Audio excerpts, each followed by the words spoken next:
Suppose I say the sky is blue. You can immediately state with equal validity that no, it isn't. It never is in Britain anyway. One of the greatest laws of the universe is not found necessarily in the gravitational forces of the Newtonian mechanics, but I think in this, that to every rule there is an exception, because everything, remember, is and is not. Hence, I suggest philosophical logicians waste their creative energies trying to locate exceptions. I contend further that one can define a law valid for the whole universe thus: no universal law can be valid universally without at least one exception. I call this the first law of universal being and becoming. I cannot tell you about the second and the third because I'm still working on it. I will define it. This is proven by quantum mechanics at subatomic plane of particle being and becoming. Being cannot become without such a singularity of exception. Being becomes through the exception. It cannot be otherwise.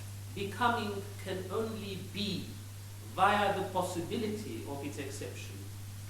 Thus, everything is and is not subversely referred to by Shakespeare's Hamlet as to be or not to be. We are dead while being alive. We carry an immense amount of dead cells in us, upon us, dead skin, for example. Equally, a dead body carries an equivalent amount of live bodies in and out, live bacteria and viruses which act to disintegrate the dead body. The single most vital and essential fundament, I mean the sustaining ground, of Swedenborg's thinking is from the biblical metaphor which conceptualizes God as life itself. This in turn is the meaning of the Hebrew tetragrammaton, which is the most sacred appellation of God in Hebrew. And in terms of Orthodox Jewry, I shouldn't take it in my mouth, but I'm sorry I have to. It's Yahweh, which of course the English is Jehovah, which derives from a Hebrew root meaning to be. Hence Jehovah's declaration to Moses, etymologizing his own name. When Moses says, "Who are you?" he says, "I am that I am." That is a pun on the Hebrew root meaning of Yahweh. Swedenborg elaborates philosophically, Swedenborg knew Hebrew, Swedenborg elaborates philosophically on this linguistic derivation to make it the conceptual framework of his whole philosophy. That God being life, this is very interesting. According to Swedenborg, therefore, God being life is alone the only thing alive in the whole universe. All else, the whole universe is dead. However, therefore, the whole universe and everything in it receive consequently their lives as an influx directly from God himself. And God does this out of love and wisdom, which is equally in turn the rational proof that God is in fact the very essence of his love and wisdom. Consequently, life itself emanating directly from him can be nothing else but the great universal it, life and wisdom. The second most important intellectual force in esoteric literature belonged to Madame Helena Petrovna Blavatsky. Her monumental masterpiece, The Secret Doctrine, appeared in 2 massive volumes in 1888. She knew and was influenced by Swedenborg's work. However, reversed it into its dialectical opposite. The other side of the coin, remember, the is not, arguing that in fact all is alive. In Swedenborg, all is dead except God, who is life himself, and therefore everything receives its life from God. But in Blavatsky, all is alive, even when commonly thought as dead. She's just changing the definition and the meaning. Remember, my point is that nothing is. Everything is and is not. Nothing is totally right. Everything, whatever. The 2 sides of the coin. In other words, Blavatsky is reversing the argument dialectically by pointing out that in fact there is no dead matter. Matter is alive at all times by the definition of the dynamic energy and motion of its constituent atomic particles. Most remarkably, for a non-scientist, she saw the equivalence of energy and matter, one of the greatest discoveries of all time, credited to Einstein. It made the production of nuclear energy possible. Einstein's formula, one of the most famous in the history of science, E equals mc squared. E is energy, m is mass, multiplied by c squared. C is the speed of light.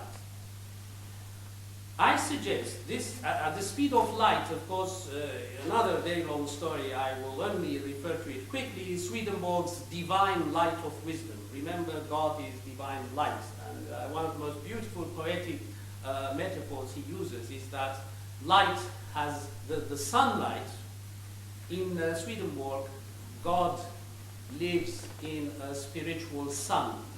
So everything, our sun, is a replica of that sun, and everything therefore as life has warmth, heat, which is procreative. And therefore, what he beautifully says, this light from the sun has warmth and heat. And then he makes this truth and wisdom, etc., truth and goodness, love and wisdom. It is the same. I'm sorry that I cannot elaborate, don't worry. But let's go back to, therefore, this idea that energy equals mc squared, which is one of the greatest discoveries of all time. In other words, energy equals mass multiplied by the speed of light. I would argue is the non-formula of all time, entirely tautological, as the speed of light raised to its second power is so large that everything multiplied with it will simply vanish into it.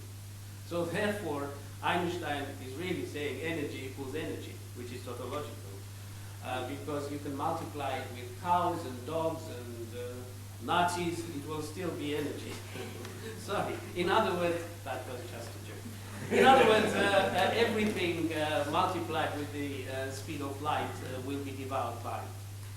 And few people know that Einstein carried Madame Blavatsky's secret doctrine as a constant desktop companion throughout his life.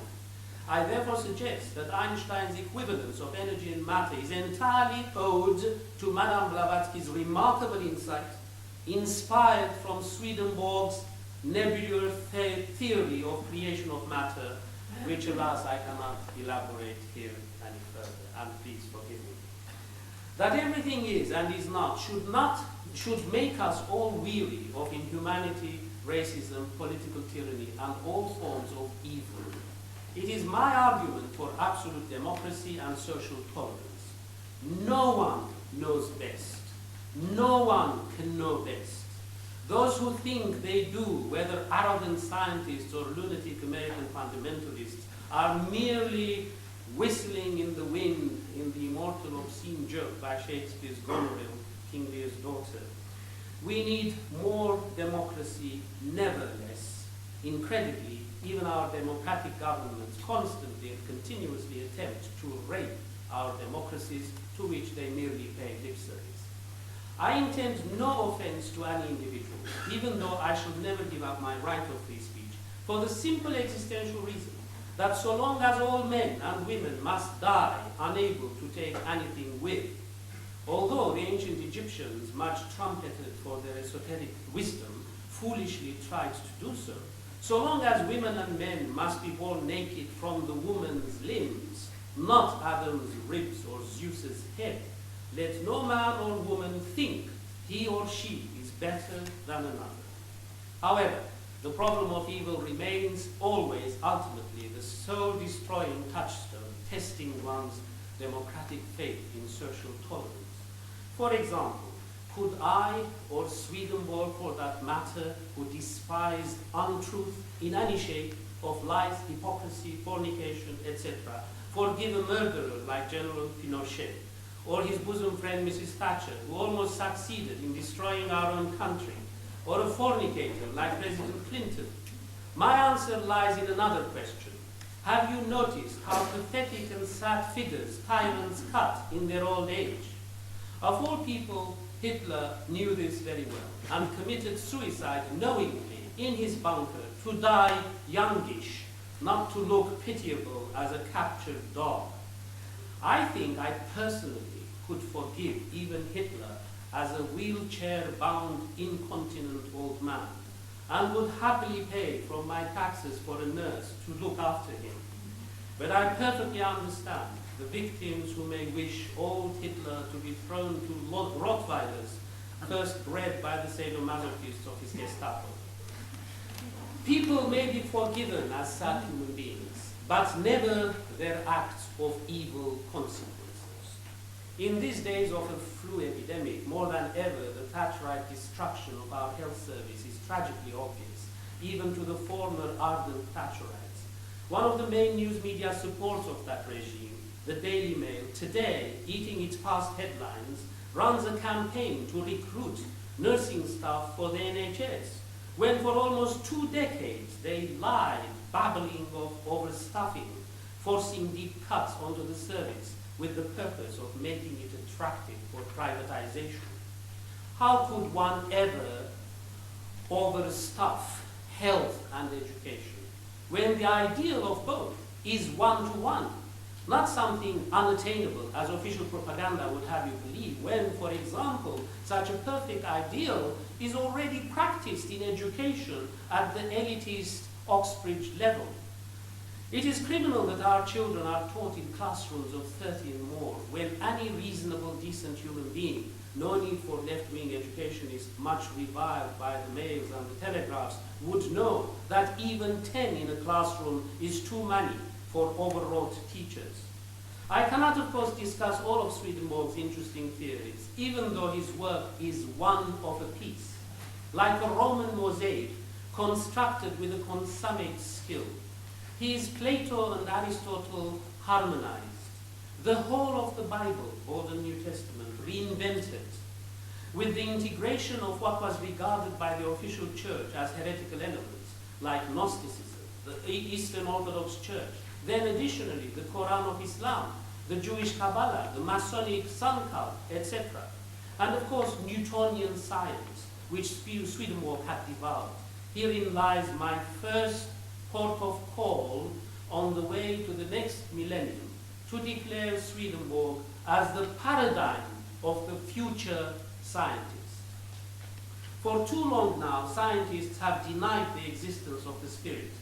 A groundswell is building up within modern hardcore science for the recognition of the soul, which could be equalized to the subconscious, for example, in psychology, or Einstein's Blavatskyan infinite energy, which is bound to lead to the eventual acknowledgement of the spirit, the classical Hindu notion of God's essence permeating all being, thence the unity of all existence, being and becoming. Amoral science, amoral anything, I contend, is a form of immorality, hiding cowardly behind neuter safety. A leading biologist from the University College London, whose name I shall not mention because it is not his person I wish to address, but his grotesque ideas, which are not beyond ridiculous stereotypes, frequently expressed by other inarticulate scientists regurgitating each other, states, quote, "Science has absolutely nothing to do with morality. It is value-free and has no moral or ethical questions." From Camden University. That science is value-free is a lie. Most social scientists can easily disprove, prove. The leading biologist then goes on to make a most astonishing statement, which I'm glad to acknowledge is nothing if not moral. He says, in self-damning self-contradiction, quote, "When scientists uncover dangers, for example the BSC scare, they must behave as accountants who uncover corruption and blow the whistle. Scientists must not become unquestioning tools of government or industry." Absolutely. But what better moral task for scientists with a social conscience. I find it amazing that he can contradict himself in such a small thing. My only disagreement with the venerable biologist here is that the leading biologist gets his metaphors morally confused. Accountants being notorious with their morality and tax avoidance schemes and cover-up of corruption rather than revelation of it. The leading biologist then protests, no offense meant to decent accountants. It's just the leading biologist then protests that scientists are always portrayed as mad, bad, and soulless, which is precisely what they are by their own admission of disbelief in the soul. I mean, what is he complaining about when he says we are presented as soulless? Because scientists don't believe in the soul anyway. Scientists do become bad and mad when they have, quote him, absolutely nothing to do with morality, for which reason they are portrayed as bad and mad. Here is what Swedenborg has to say in a tiny book about such scientists.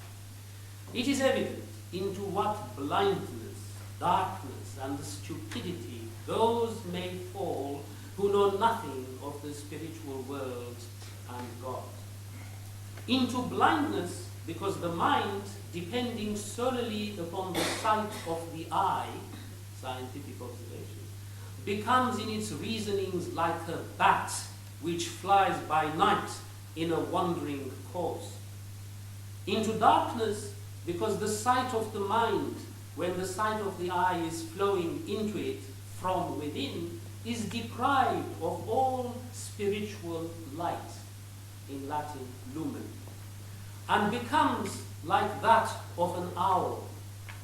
Into stupidity, the man because the man still thinks, but from natural things concerning spiritual and not contrariwise. Consequently, in other words, those people who, those scientists who deny the spirit, consequently, idiotically, foolishly, and insanely. I mean, his implication is that really people who deny the spirit eventually go gaga mad. In a most ridiculous conclusion, our leading London biologist protests. The problem is ignorance. We seem to fear chimeras of mixing organisms. But we must indeed, absolutely. The species barrier, whereby reproduction across a species is prevented, is one of the crucial levers of Darwinian evolutionary mechanism, which mad, immoral, frankly perverted scientists must be prevented from destroying even by law, if need be. Would the leading biologist like to mate with an ass and produce mules as his children? The bad news is that there are horrible things going on in the world. Institutionalized racism, governmental corruption, scientific immorality, political genocide. I feel uncomfortable sharing the moment of joy with you in remembrance of a spiritual giant like Swedenborg, when I remember that a sweet young man, Stephen Lawrence, was murdered in cold blood by a pack of rabid youths simply for not sharing their skin color. The murderers were publicly identified by no less than the Daily Mail, not a left-wing newspaper, a year ago. And 5 years after the murder, they are still at large. The victims' families still unable to get the justice they and all of us as a civilized society need. The European Union bureaucracy is cancerously corrupt to the core, almost like the Ottoman Empire 100 years ago, labeled as the sick man of Europe, which ended in the genocide of 1.5 million Armenians in 1915. The European Parliament, which accepted the corruption, as if they didn't know. We have been told of European MEPs' gravy train for at least the last decade, immediately covered it up yet again with a vote of confidence.